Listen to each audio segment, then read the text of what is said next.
Louvciennes, un village des environs de Paris, 1 mois et demi après le débarquement. Cette demeure bourgeoise a été transformée en un centre d'accueil pour les enfants des Juifs victimes des rafles. 34 enfants sont hébergés ici. Elle, c'est Denise Holstein, 17 ans, l'aînée du groupe. Le directeur du centre lui a demandé de s'occuper des plus petits. Ce 22 juillet à l'aube, un détachement de soldats allemands emmené par 2 inspecteurs de la Gestapo débarque à l'orphelinat de Louvciennes.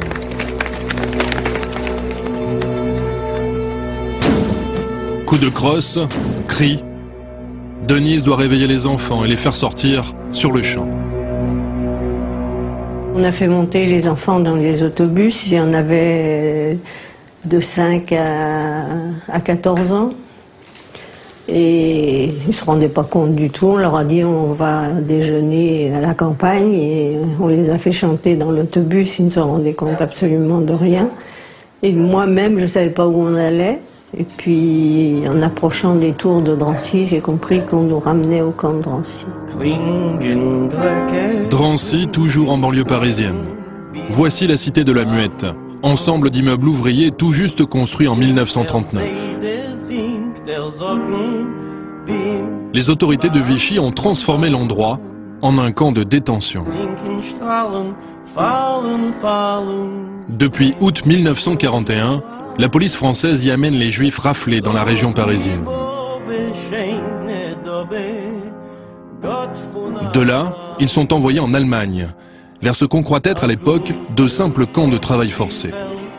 60 000 Juifs français sont passés par Drancy en 3 ans. Quand elle arrive à Drancy, Denise Holstein est surprise. L'ambiance est presque à l'optimisme. La rumeur dit que les nazis sont en train de perdre la guerre, qu'il n'y aura plus de convoi vers l'Allemagne. Denise y croit. Tout le monde dans le camp nous disait n'ayez pas peur, c'est fini la déportation, les Alliés arrivent. Ce même 22 juillet, les Alliés sont à 250 km de Drancy. La bataille de Normandie fait rage. Les chars anglais reprennent village après village.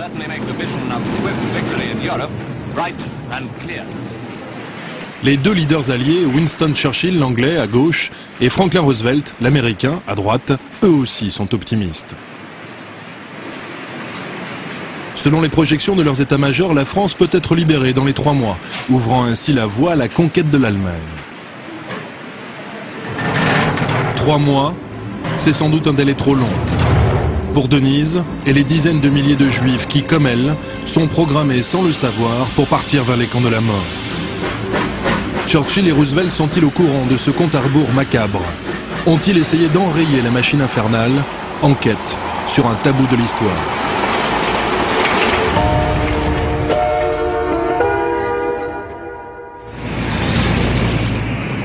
Londres, capitale des Alliés, 1 an plus tôt. Pendant que les Anglais et les Américains préparent le débarquement futur, un homme va pousser le premier cri d'alarme sur le sort des Juifs. Il s'appelle le comte Raczynski. Il est le ministre des Affaires étrangères du gouvernement polonais en exil. Extermination of Jews is a definite policy of Germany being carried out now. According to official reports in the hands of my government, more than 1/3 of the Polish Jews, out of a total of 3,130,000, have already been exterminated. L'extermination programmée des Juifs. Cette interview explosive est filmée par les actualités cinématographiques américaines. Pourtant, elle ne sera jamais diffusée. Le seul journal qui va lui aussi donner l'alerte sur la tragédie juive en Pologne, c'est le New York Times, fleuron de la presse américaine, de l'autre côté de l'Atlantique. Mais l'article accusateur est relégué en page 6, comme si le sort des Juifs n'intéressait personne. Il y avait une certaine forme d'antisémitisme. Aucun rapport entre l'antisémitisme américain et l'antisémitisme nazi.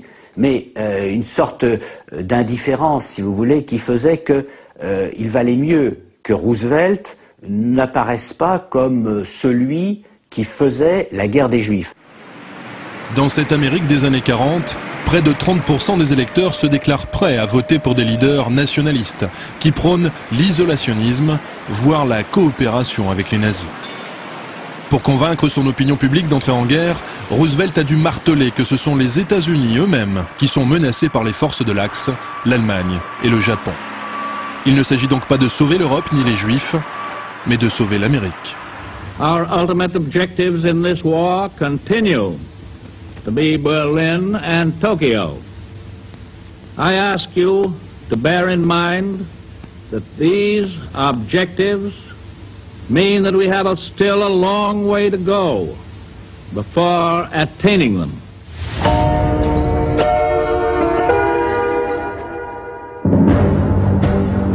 Trois mois avant le débarquement de Normandie, le témoignage d'un évadé du camp d'extermination d'Auschwitz va venir confirmer le terrible soupçon.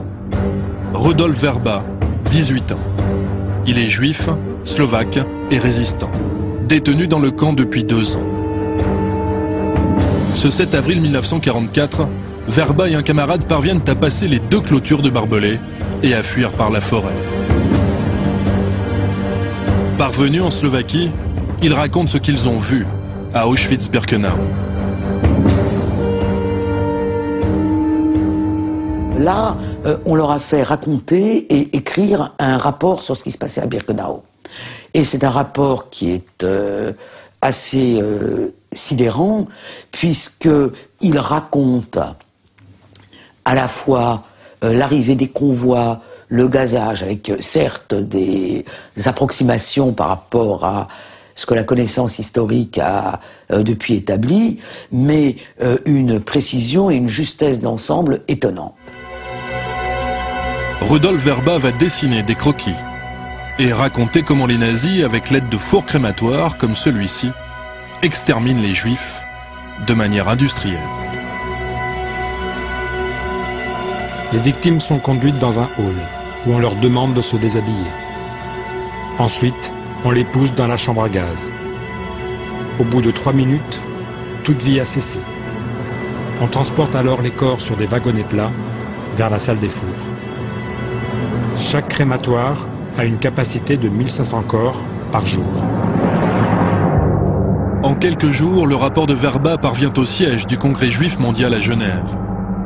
Son président, Gerhard Riegner, rédige alors une requête officielle à l'intention du commandement allié. Selon Riegner, 750 000 juifs peuvent encore être sauvés si les alliés décident de bombarder les infrastructures des camps et surtout les voies ferrées qui mènent à ces camps de la mort. Le cabinet de guerre de Roosevelt reçoit ces requêtes. Il n'y aura aucune réponse de Washington. Vraisemblablement, les militaires américains n'ont même pas informé Roosevelt. Pour la hiérarchie militaire, il était évident qu'on ne devait pas distraire des moyens qui auraient servi à abattre le régime nazi. Tout devait être concentré sur cet objectif-là. Pourtant, l'état-major américain avait toutes les cartes en main pour comprendre et agir. Voici une photo aérienne du camp d'Auschwitz, réalisée par les avions espions alliés en avril 1944. Il suffisait aux alliés de rapprocher ces clichés avec les croquis de Rudolf Werba, l'évadé d'Auschwitz, pour repérer ce four crématoire. Ou ce deuxième, en bas de la photo. Ou encore ces 2 autres, au nord du camp. On a les camps sous les yeux, mais on ne les cherche pas. Ces photos n'étaient pas prises parce qu'on recherchait des camps, mais parce que, dans le cadre de la guerre, on voulait détruire tout ce qui servait à l'effort de guerre allemand. Le carburant et certaines usines stratégiques. À partir du moment où on ne les cherche pas, on ne les voit pas.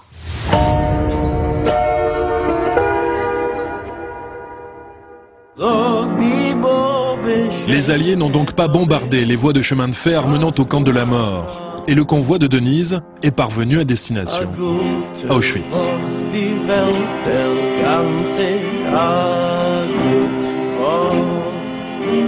Parce qu'elle a été jugée apte à travailler, Denise a réussi à échapper à la chambre à gaz.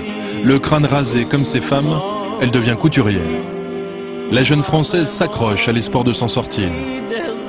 Comme elle attendait les Américains à Drancy, Denise espère maintenant l'arrivée des Russes. Les nouvelles, ça se passait aux latrines, aux toilettes, parce que là, les capots n'y rentraient pas, ni les Allemands non plus, parce que ça empestait tellement. Et là, on pouvait parler librement. Et il y avait toujours des gens qui nous disaient les Russes s'approchent, on n'en a pas pour longtemps, il faut tenir, il faut tenir. Et... oui, il faut tenir. Le 13 septembre 1944, Denise entend pour la première fois des avions qui survolent le camp. Ce sont des bombardiers alliés. Mais les bombes qu'ils lâchent ne visent qu'une usine de caoutchouc à 8 km du camp d'Auschwitz-Birkenau. L'objectif des Alliés, briser la machine de guerre nazie. Pourtant, au sol, Denise espère que la caserne du camp va être prise pour cible. On se réjouissait, on se disait si seulement ils pouvaient canarder, mais on a entendu des avions, c'est tout. Et là, les Allemands avaient très peur. Il fallait rentrer dans les baraques, même si on était au travail dans la journée, il fallait absolument rentrer dans les baraques. Le 15 avril 1945, 7 mois plus tard, Denise est enfin libérée par les soldats anglais. Elle se trouve alors dans le camp de Bergen-Belsen. Comme ses compagnons d'infortune, la jeune Française est une miraculée. Les 34 enfants de Louvciennes qui l'accompagnaient sont morts.